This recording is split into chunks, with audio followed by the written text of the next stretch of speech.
This is the Top Capital Millionaire Podcast. This is episode number 79. My name is Charles Oglesby, also known as Top Millionaire, founder and director of the Top Capital Investment Club that has 300 members. Actually, I'm not even the director of the Top Capital Investment Club anymore. We're passing that on to Jamal Patos out of Baltimore, Maryland. However, I still am running the real estate club for the time being. That will likely be Lance's job soon. Great things are happening over here. We have 300 members on the stock side, 6 doors on the real estate side. We did all that in 1 year. And I know that we're going to do much, much more in 2019, but we're not waiting until 2019. The goal is to see what we can cram into the rest of this year. So super excited about that.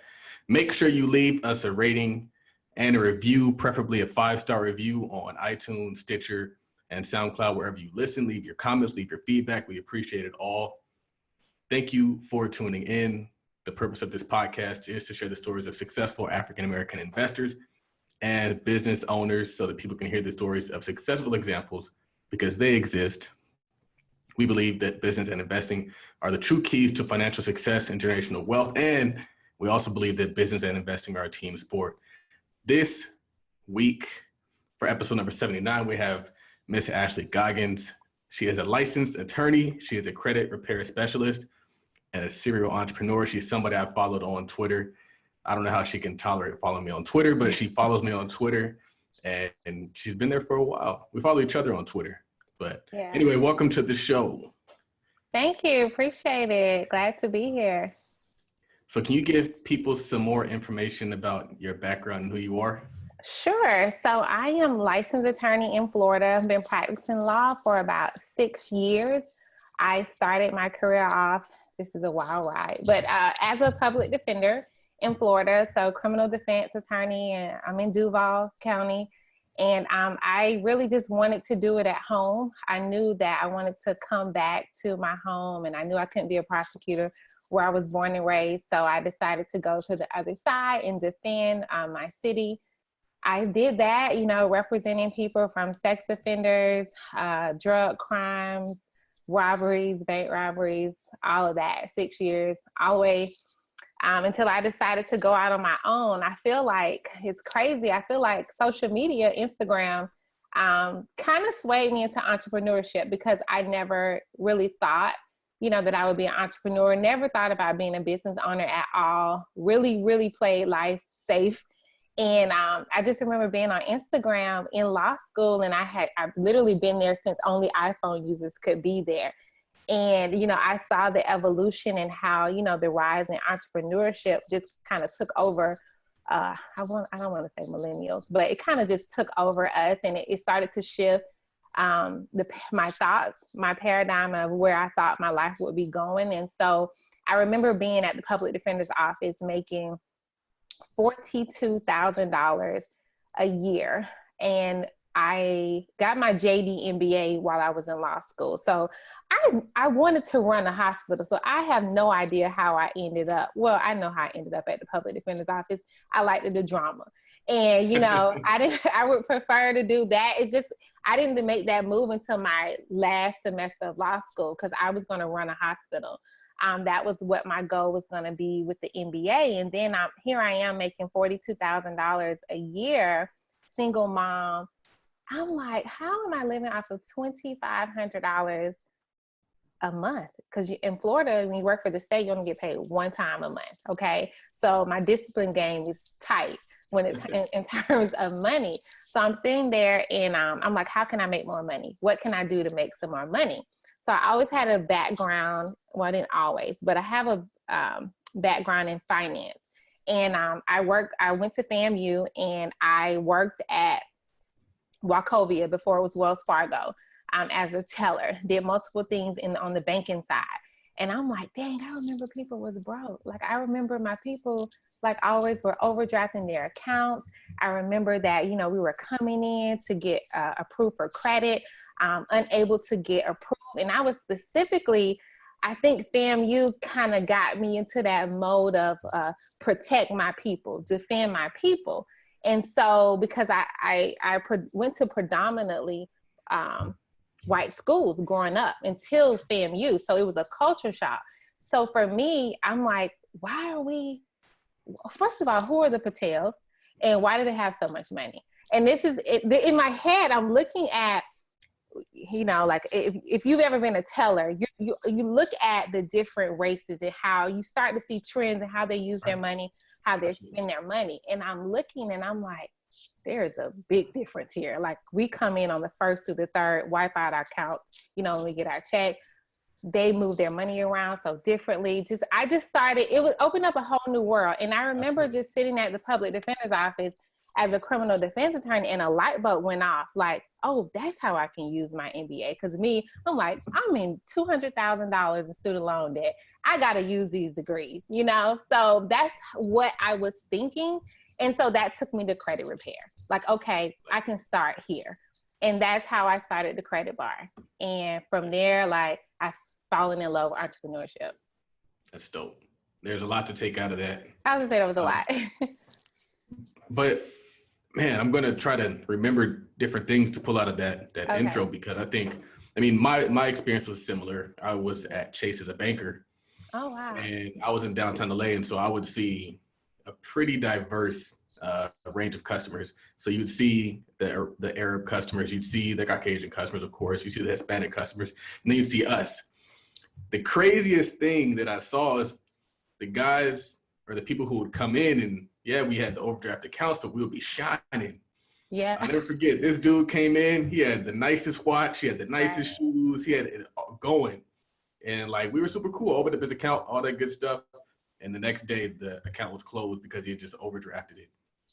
And I think that it's cool. You can take multiple things from that. Mm-hmm. You can take really just the wisdom of seeing how other people use their money and then apply it to your life, and then also kind of bring it back to your people. So that's what it sounds like you're doing with the credit bar, which is awesome.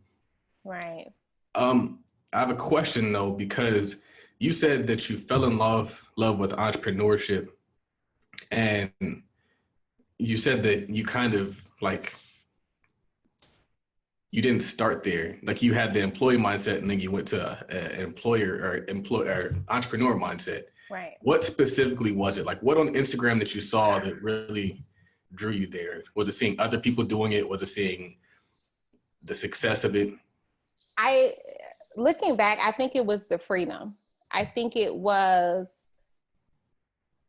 what looked like freedom, just hanging out, not clocking in, not, getting paid what you're worth. You keep seeing that meme nowadays. It's like, don't let, $50,000 a year stop you from making $50,000 a month. And I used to be like, man, that's super crazy. That doesn't happen, and you think about it until it happens and you actually make it. So I think it was the being home, being on your own time, like creating a life that picture that's in your head, because we all have a picture in our head, don't know how we're going to obtain it. But when you see people living out, what you think your life is supposed to look like, or what you set out to do when you got the dream, when you were chasing that American dream, it's like, well, they've created their own American dream, so just things like that. I think it was the freedom that I was searching for, like to being able to be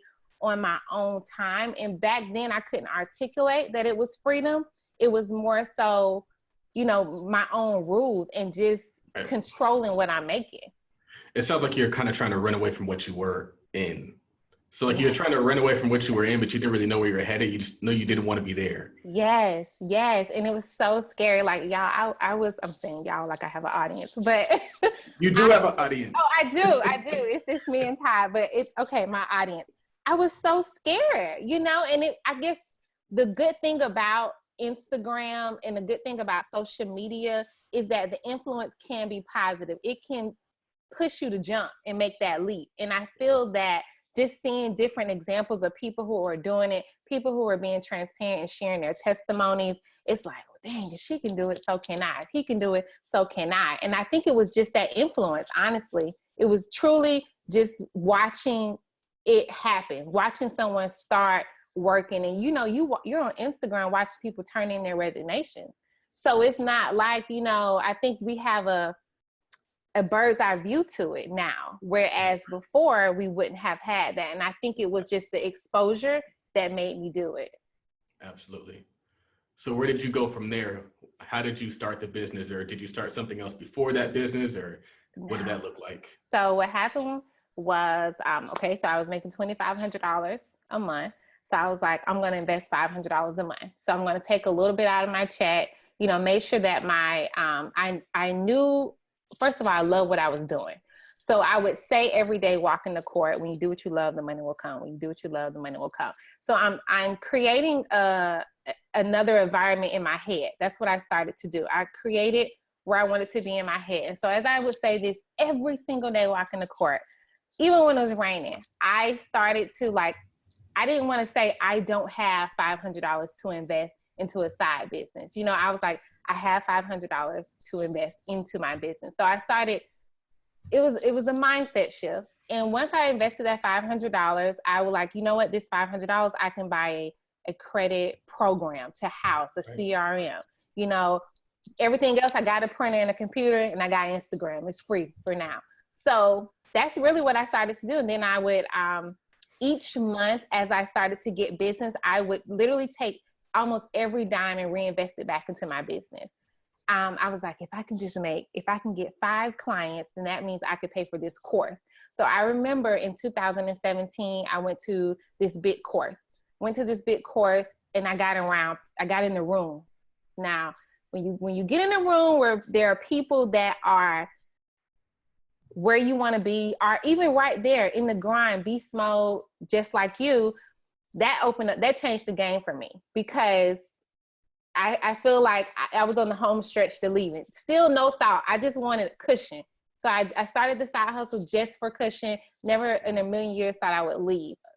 So when I got the cushion, I started just, you know, that it started to tug and nag at me. Like, you can do it. Like, all you need is 10 clients a month. You get 10 clients a month. That's this month. You replace your income. So I started to do the math, because someone had sat me down at the table and did the math for me when I invested my money into that class. And really, it wasn't a class. I knew everything that happened in the class, but I really invested into the circle, you know, just to have a seat at the table for the conversation, because I got more from the conversations than I ever would have gotten anywhere else. So it was that. When you say circle, what do you mean by that? The people in the room at the conference, you know, going to the I guess the circle, or just being around people who either were 2 years into business, 5 years into business, the experts that were there speaking on the topic of credit, of finance, and things like that. So I started to be addicted to networking at that point. Because now I'm like, oh, this is relationships now, you know, and I was a super introvert. So I was always an observer.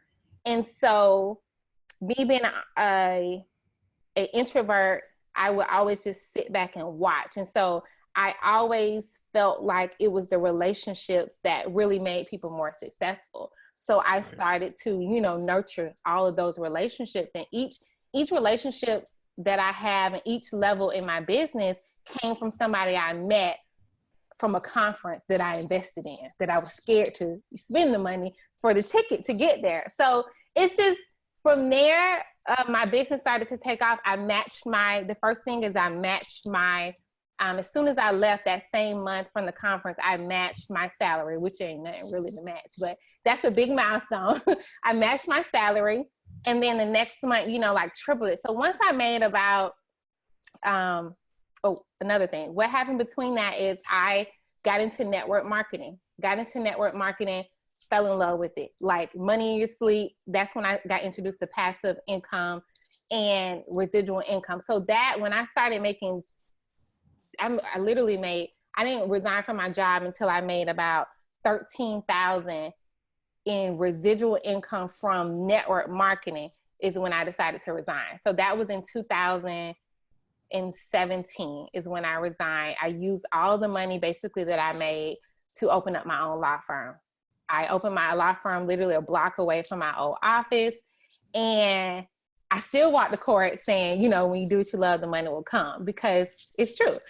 And that's literally how it all full circle. So with side hustles is literally how what was my exit strategy. Yeah.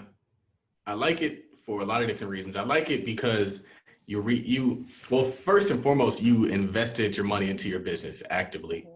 And so it wasn't something where you were looking for investors, or it wasn't something where you took your money and you like invested in the stock market, like you invested in yourself, which is really cool because most people, they don't think to do that. They think they need like a business loan. They think they need like massive money to start their business. And that's one of the things I try to tell people is in a lot of instances, you can start your business for free. Yeah. You started your business on like a little bit of money, but what's really cool is that then you reinvested your money back into the business. I think that that's huge too. So that was something I definitely took from that. Also is the introvert aspect. How did you go from being an introvert to falling in love with networking? Well, I think my love of money and what it can do kind of outweighed it. And I feel like your personality can also work to your advantage. I always knew that I was an introvert, but I also worked really, really well in one-on-one relationships. And I knew that I became an educator. So I would teach that was my way of networking, teaching. On Instagram, I would talk about, credit. I would talk about my process, what I was doing, what I was starting. And I think that once I realized how poor my people were mentally, how much we did not know about network marketing, how our mindsets were so shut off to it, pyramid scheme, all of this stuff. I think my nurturing kicked in. It's like, well, either you're going to be an introvert and not say anything and let your people perish, or you're going to be out here as an educator and an extrovert, should you want to call it. So I think my need to let other people know, to be informed, which is a passion of mine, that just overrode the introvert and the money. I probably will, I won't say do anything for money, but I think the love of money, like it, especially when you're doing what you love. Like I was living that, like I was teaching and making money, that's all. I mean, we network every day, hiding behind Instagram and our Twitter. The reason why I love Twitter, because I like people who can write and use their words to articulate their thoughts. So, I mean, that's all I was really doing. I can articulate my thoughts in words. So that's also networking, because you have a common thought with the person. Yeah, definitely. How did you get your first clients? Oh, Instagram, of course. Instagram, I did not tell not a single friend, not my best friends, not my family members. I think I told my mom after like 3 months of what I was doing. So I literally started a whole new page, of course, on Instagram back in 2016, early in January. I remember it was like January 2016 that I started. And I would just post and use hashtags. Everything that I learned from other entrepreneurs on Instagram, what they were telling me to do, I just did that. And I built a tribe of people who wanted the information, literally cold, and started using call to actions. And I was on Periscope as well. I would be on Periscope each week. I'm still every Tuesday. I'm like on Instagram Live now, every Tuesday teaching. So I would teach every week. And that is it. Just through Periscope and Instagram, I would use my call to actions, and they were ready to enroll because I positioned myself as an educator. And once people, get to know you, I was very transparent about what it was that I was doing. And they fell in love, and they, once they love you, they'll buy anything from you. Right. True fans. Right. I think what's really cool about what you said, and it's something you said earlier, and it's something I wanted to say, is the fact that you can really just start a business using Instagram. And so back in the day, you had to invest the money, get a storefront, you had to build out that storefront, then you had to spend money on marketing. And now you can literally decide on a name, create an Instagram, put up a picture, and start just posting stuff and create a business. Without posting your face. Yeah, exactly. And I think honestly, it kind of is important not even to post your face. Mm-hmm. It might sound crazy. I mean, you can do it either way, but I was listening to a podcast recently where there's this brother who created this business where they kind of like, he created this business basically that prevents razor bumps in women. Mm. Wow. And you go to the page and you would never know it was his business. It's nothing but like Instagram models who he's contacted that will actually promote his brand.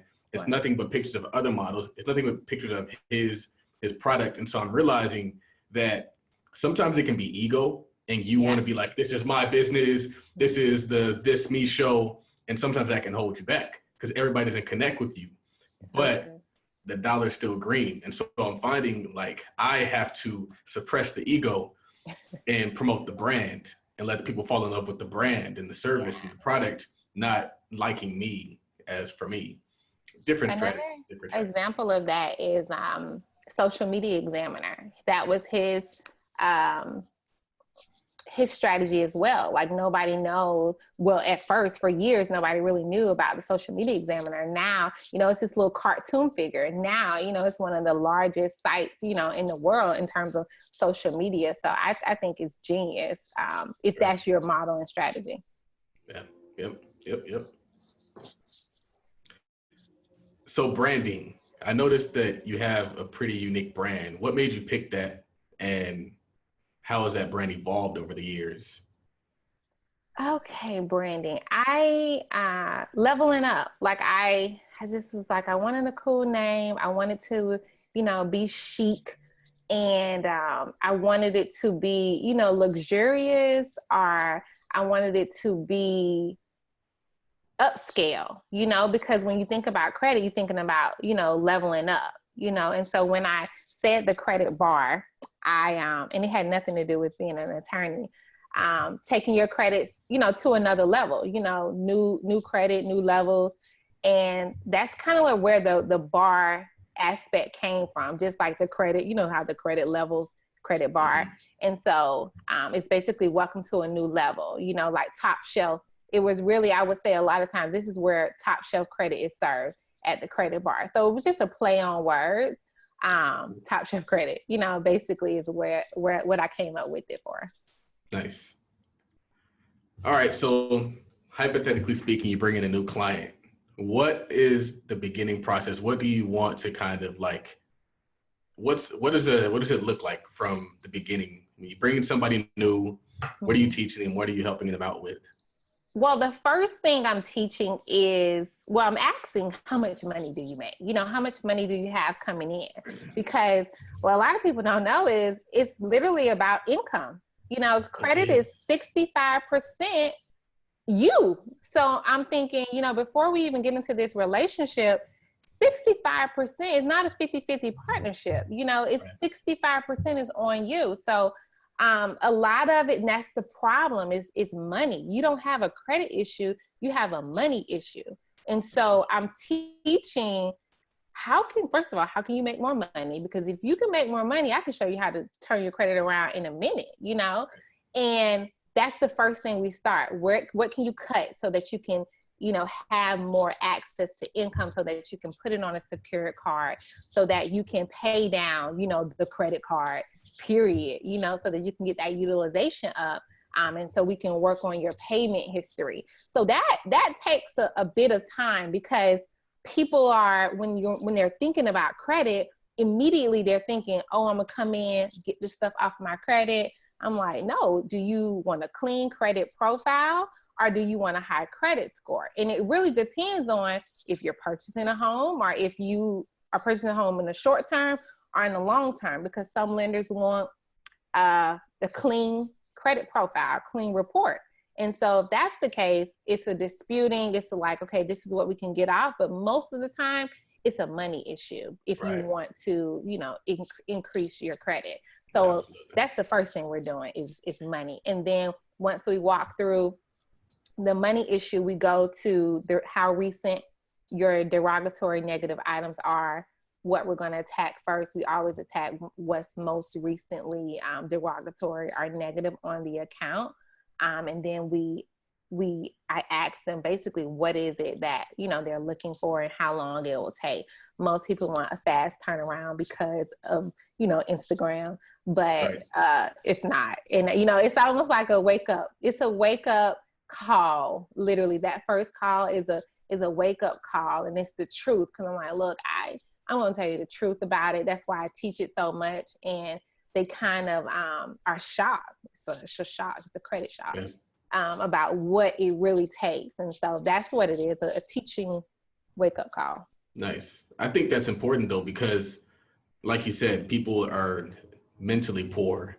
And so they need that shock. They need to completely restructure their thinking so they can understand, like, it's not a credit issue. It's an income issue. And that's one thing I've always kind of, I knew it to be true. Yeah. I just took it. I needed confirmation. That's what I needed. It's confirmation. So you need another job. You need a side hustle. You need to do doing something. You need to ask for a raise. So these are my conversations. Like, hey, like, you can't ask for a raise. Like, this is not gonna cut it. So it's that conversation. So it's really not even about credit. You know, they're like, let me call you back. I need to call and ask for, you know, a raise, or I need to apply for another job. Like, I need to go start a side hustle. I need to really take my second business seriously. You know, like, they start to really think. And I didn't know that myself either, you know, until I started, you know, actively getting into the business. I feel like sometimes people can think that their income just is what it is, and they expect credit to then fill the gap for the things they want in life. And so they kind of treat credit as though it's free money. Sometimes people do that. And so what's interesting is that then when things don't work out, they can't make the payments, they're carrying a bunch of credit card debt, then they're like, I need to figure out how to clean my credit. But it's not so much you need credit, it's like you need more income, you need more money, you need to live frugally, you need to live below your means, which is very interesting. And it's interesting that you said that, which is really cool, because it seems like, yeah, credit is what you do, but you're also educating people in the entire financial process. Right. So it's not just, hey, get a high credit score so you can go get into more debt. It's like, become a more complete financial individual. Yes, exactly. Because it's a vicious cycle that you're in. I mean, you just said what the cycle was, literally. Like, you max out your credit cards and then you don't have money to pay off. And that's why people have such this mindset towards debt, you know, this mindset towards credit, you know, after they've, you know, plummeted their credit, they automatically want to, you know, cut up their credit card.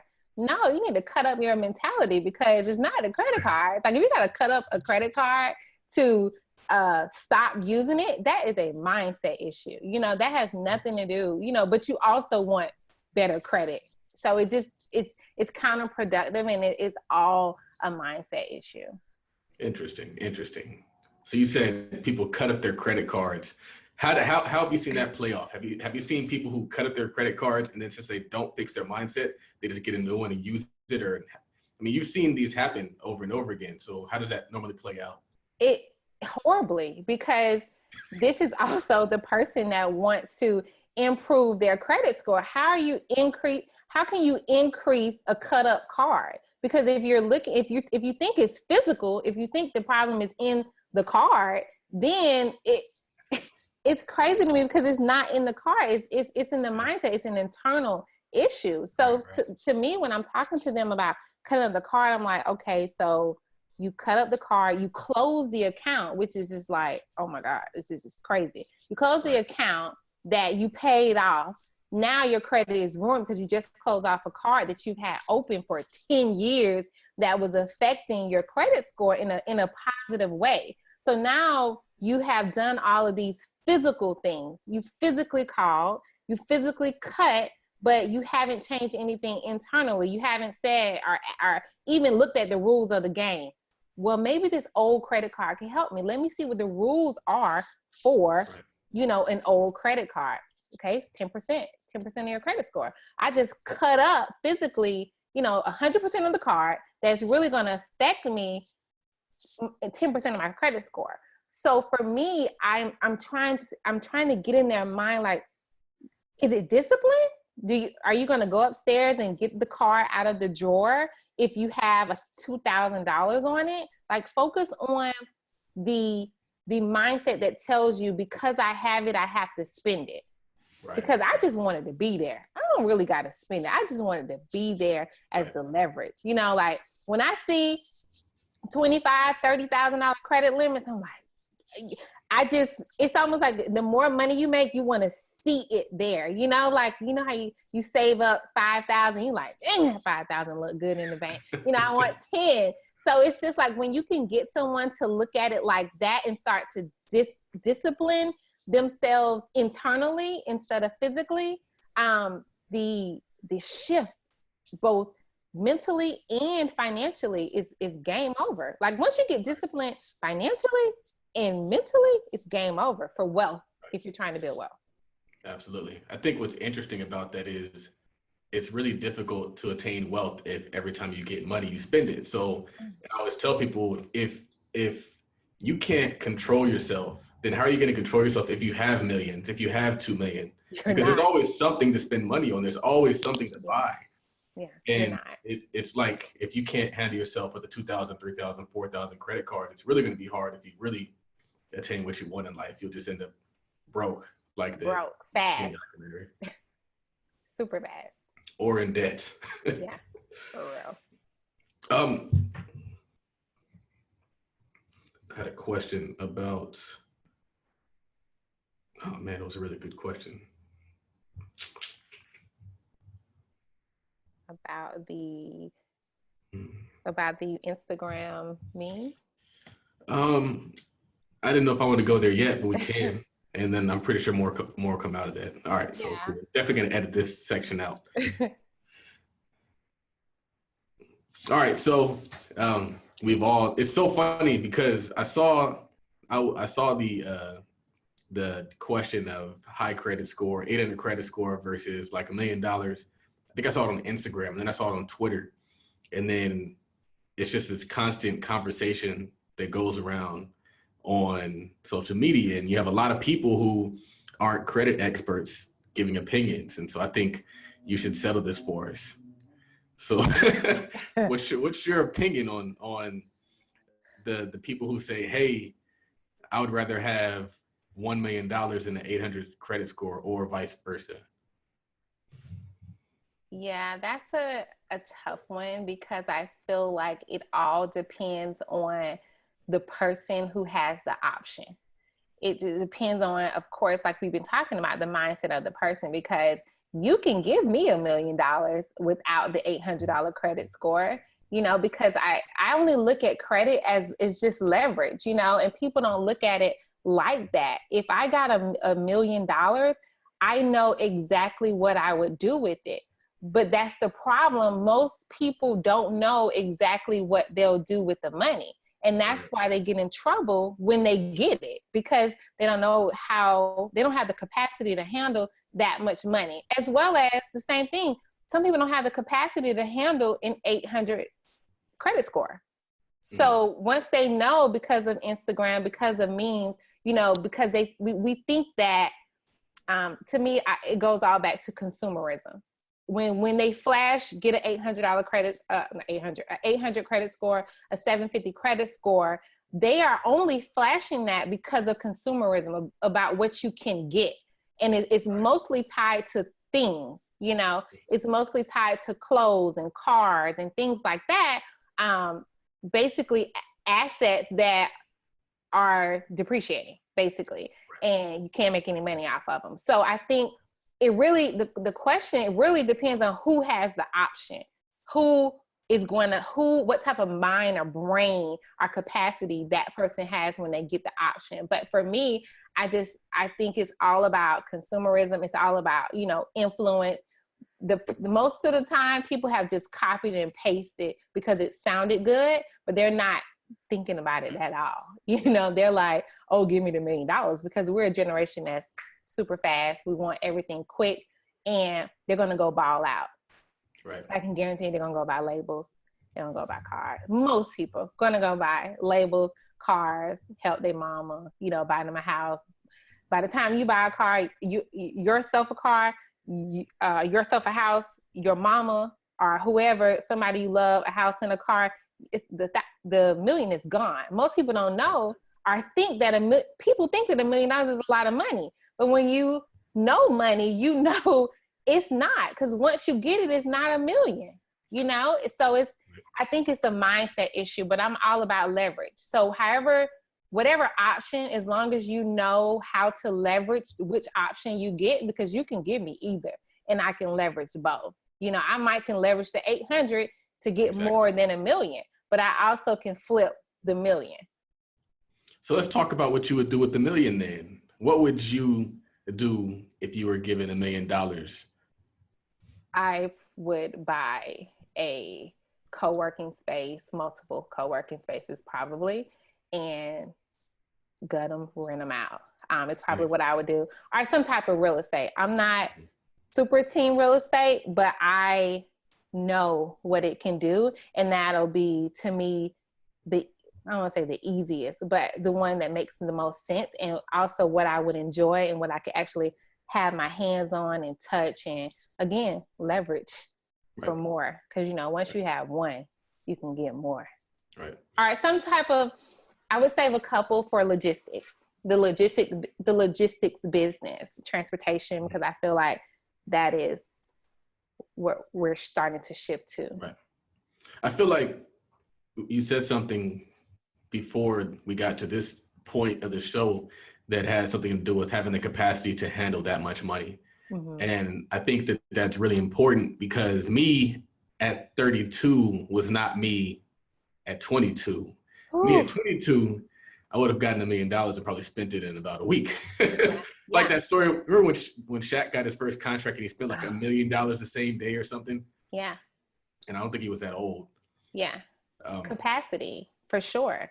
I feel like everybody has to kind of go through that stage of, I don't want to call it tricking off, but balling out. You know, everybody has to go through that stage of, and I went through my stage in college. Like, you know, my parents were very blue collar workers, but I always felt honestly entitled. I always felt like I felt like money grew on trees. If you ask me what my money mindset was back then, it was money grew on trees, you know, spend it while you got it, you know, or somebody gonna take it, you know. And I just love materialistic things. You know, I love nice clothes, nice shoes, purses, you know, making it rain in the club. I mean, I literally, I thought money grew on trees back then. So I didn't have you couldn't have gave me, I didn't have the capacity for it, because no one taught me, you know, about money or credit.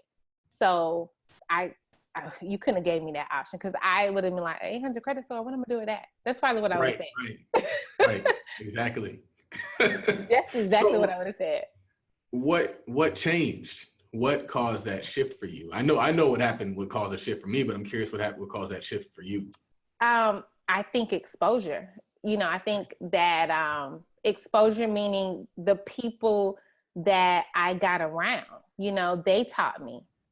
Not only, I wouldn't even say experience taught me, it was more so people. It was the influence, it was mentorship. Like when you got around people and they talked a different way, they acted a different way, they spent their money a different way. I knew that they had wealth in their closet. I could not see the wealth, you know.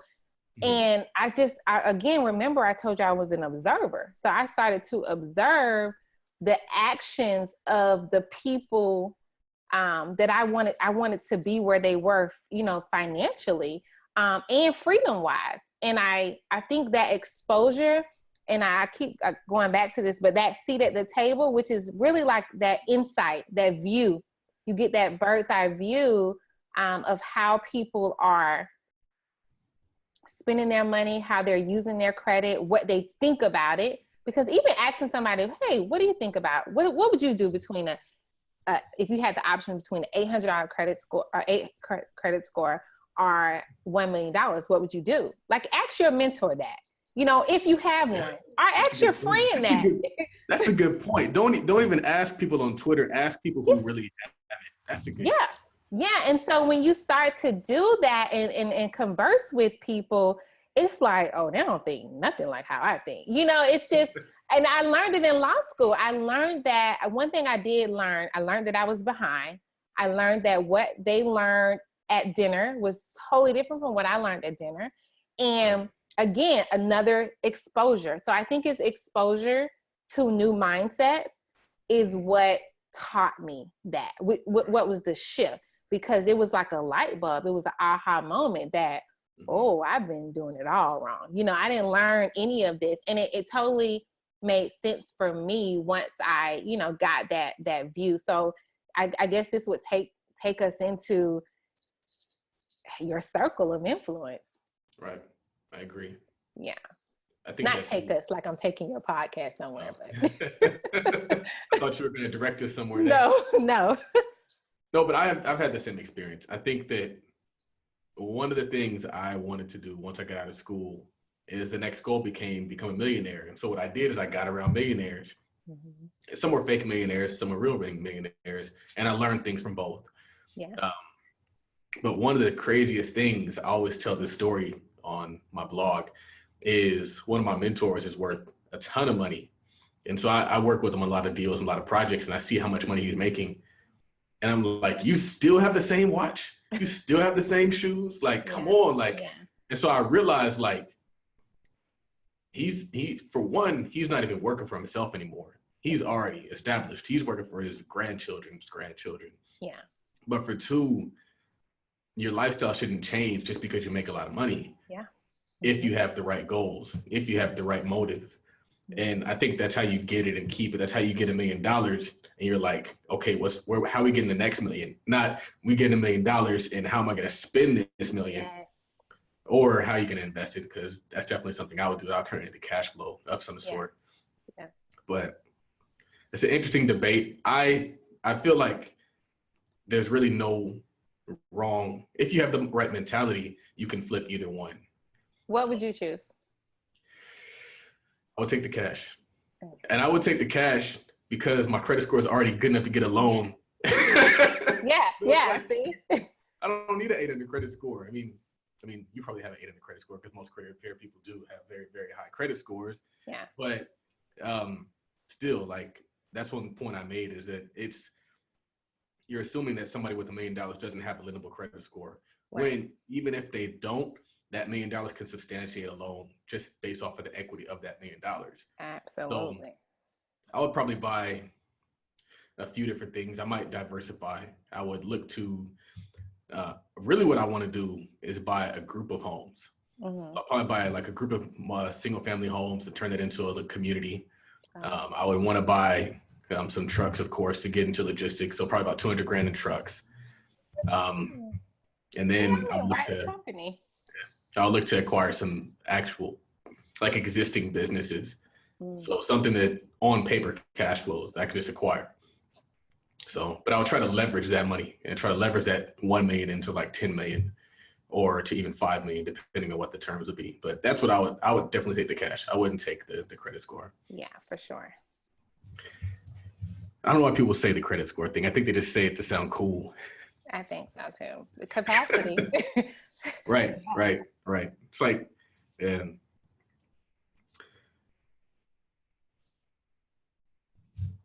what does the perfect credit score look like? The perfect credit score would be, I would say, some multiple lines of credit, of course, a diversified profile. So not necessarily, doesn't have to be an 800. You can have over a 700 and still you could get anything you want, really, if it's diversified. A car loan, installment loan, some store revolving credit. Student loans are not bad. They actually help your credit. What if the payment history is good? Length of time, of course, that credit history in terms of timing that you actually had credit, because really the perfect credit score is about the perfect payment history. That's all it is. How responsible are you with paying your bills? So as long as you have, let's say, a car note, revolving lines of credit, a couple credit cards with large limits, you're good. And you've had, let's say, this profile for about 10 years, you're good. You can get anything you want. All they want to see is that you have a background of paying your bills on time.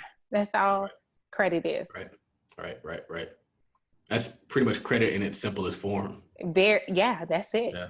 It's not complicated. So can you tell us about any business credit experience that you've had, if you've had any?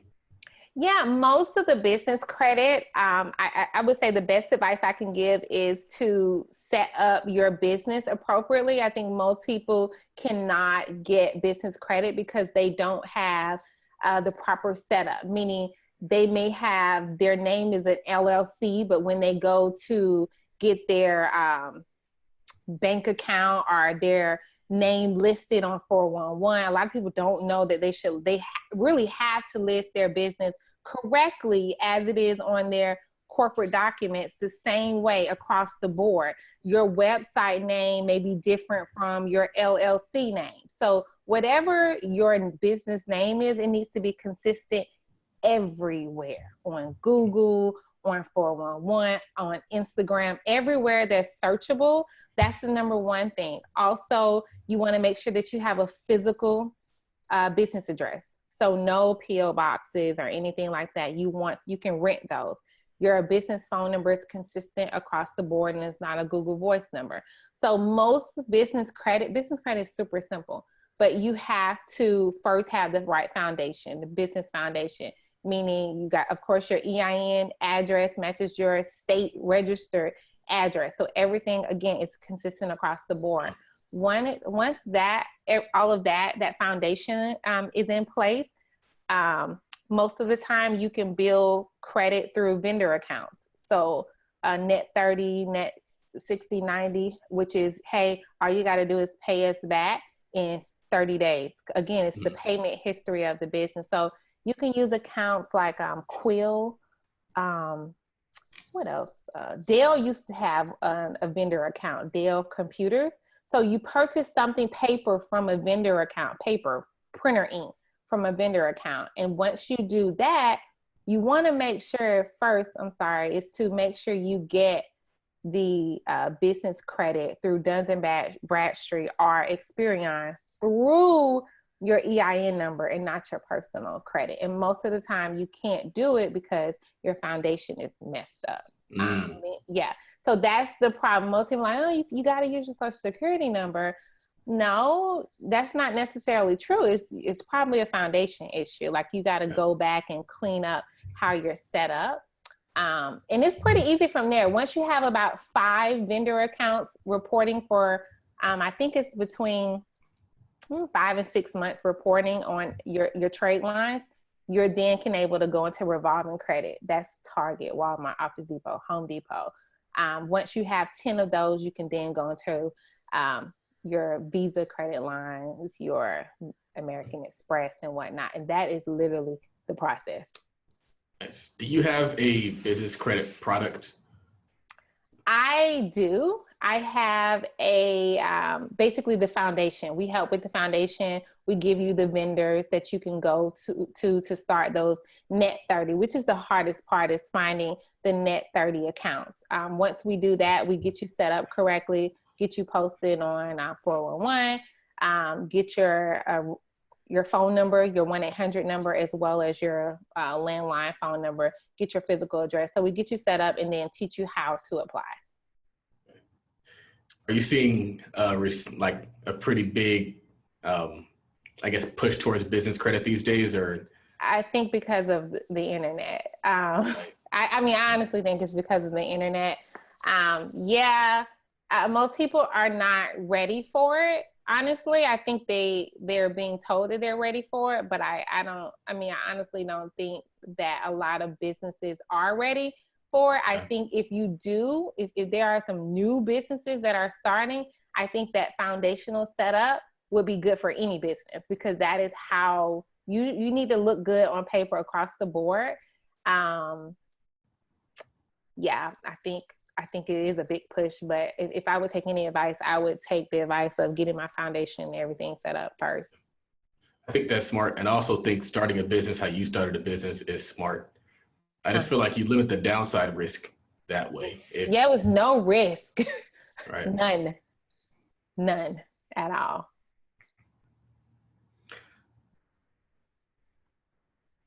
What can somebody who has a credit score in the high sixes, low 700s do to get their credit score to the high sevens and the 800s? Oh, they could call up their credit card company and ask for an increase ASAP.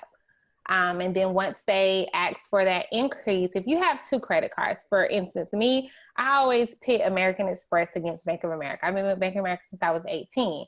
But when I first got my American Express card, they were really being loyal, that you would think that I was with them for 10 years. And so what I did was I'm like, hey, Bank of America, what's up? These people gave me a $15,000 limit and y'all got me over here with 10. And I've been with y'all since I was 18 years old. What's going on? So I'm like, I need, 20. Show me your loyalty.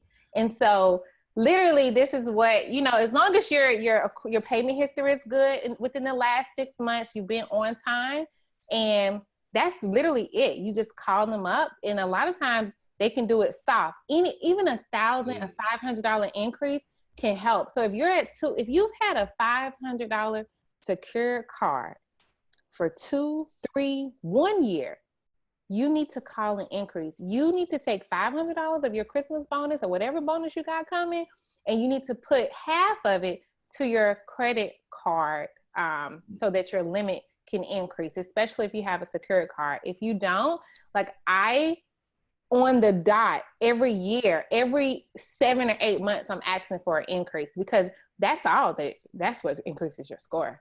That's 30% of your credit score. So remember, 65% is you.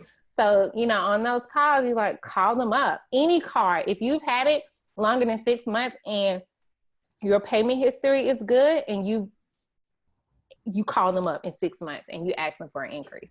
So that's that's really it. Would you recommend calling as opposed to just going through their manuals, their online system? Is there a difference? These days you can just go straight to the credit card profile online and say request increase. You can. A lot of my increases do come from the automatic update because they'll actually update your income, update, your information, your home size. So you can, because a lot of them will come from there. They'll send you something in the mail. I know Target just did me like that. I had to update. Next thing I know, I got an increase. But it depends on who you bank with. Something like Capital, what is it? Capital One. Capital One is really good with increases. Capital One is a good credit builder. So I would probably call them. But if you have like Bank of America, American Express, they always are ready to upgrade. So I would do those online.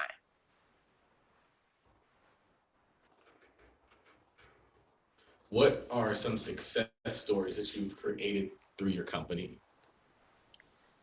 Lots of homes. I would say that's the biggest thing, watching somebody, even guys, it's just something about guys being financially responsible. As a woman, I feel like as a man that has very low credit scores, not a lot of guidance, seeing them come in and as a single man to come in and get their credit right and then purchase a home alone. To me, it's just nice, especially for, the Black man. I'm all about, of course, two family homes and, partnership. And a lot of times to me in my mind, I thought that a man would need a woman to kind of get your credit right, come on, let's do this, get some of that money and put it into something. But to see single men come in and purchase homes with it has been very rewarding. Also just the purchase of the ownership, that's really, to me, success stories is about ownership. Now you can stop renting. Now you can stop paying these high interest rates. Now you can stop being house poor, I would say. So my success stories are that 400 credit score, that's gone up to a 640, in a really 140, 160 day period because they knew the income portion. Sometimes it's just realigning income, just putting more money into their credit cards and things like that. What's interesting in regards to that income which has kind of been a theme throughout this show, Mm-hmm. is that it's actually important if you think about it from a lender's perspective. Like a lender wants a borrower who has a good source of income so they can pay them. Right. So it's not as blatant on its face that your credit score is driven by your income, Mm-hmm. but a large part of it is, like you said, 65% of it is. Yeah. And so it's like people don't necessarily have a credit problem, they have an income problem. So you Yeah. get your income up and your credit comes along with that. So side hustles, working weekends, working nights, getting that income up is the best way, or one of the best ways. Whatever you have to do. I like it. So I don't want to hold you long. I'm going to hit you with the wrap up questions. Okay. Definitely a lot of value in this episode. Hopefully I can edit my rambling out of this episode. So just be like, bam, bam, bam. But anyway, the first question is, what's your favorite book? Your favorite business book? And then if you just happen to have a favorite book that's non-related. Oh, my favorite business book.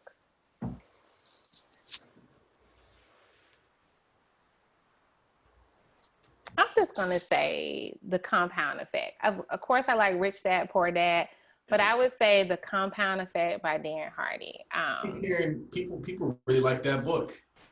Yeah, because it's what we already know, but just to see it over time, it's just like work, do the same thing, habits. You know, I feel like it's the habits that we have, who you want to represent. Like if you lazy every day, you're going to have a lazy business, you're going to have a lazy life.